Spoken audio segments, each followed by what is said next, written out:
And now in depth tonight, demand for COVID-19 vaccine is dropping across the country and here in Kentucky too. It's one reason the University of Kentucky will be ending its mass clinic at Kroger Field. There are a few theories about what's causing the drop, but we do know there's a long way to go before a majority of the state is vaccinated. Now the focus shifts away from mass vaccination sites to community health clinics in rural communities. Evening Edition's Michael Burke spent some time going in depth to learn what it might take to reach that goal in the Bluegrass State. Use it or lose it now. The punctured vial means Drew Brewer has 12 hours to get that COVID-19 vaccine into someone's arm before it has to be tossed.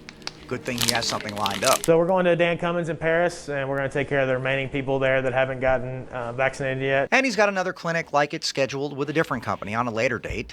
These days, those clinics are how he keeps from having to throw away his supply. We have availability every day now. Anyone that wants it can walk in and we'll take care of them. And while that sounds great, and on many levels it is, there is one problem with having this kind of surplus. Governor Andy Beshear wants us to be at 2.5 million vaccines administered before fully reopening the state.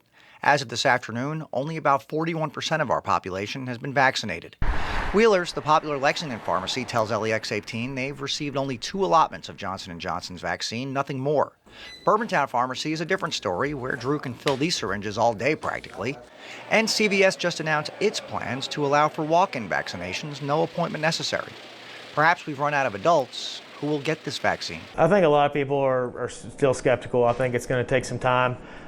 We've had some people that were completely skeptical about the vaccine and they got COVID and their whole attitude changed about it. And if that's what it takes to get more than 2 million more Kentuckians on board, some worry we're going to suffer a lot more loss along the way. We're really trying to make sure everybody is fully educated on it so we can get that remaining population. And then once Pfizer hopefully gets, Pfizer's going to get approved for 12 to 15, that's going to take care of another big population as well. If the adults who might be contributing to this decrease won't stand in their way.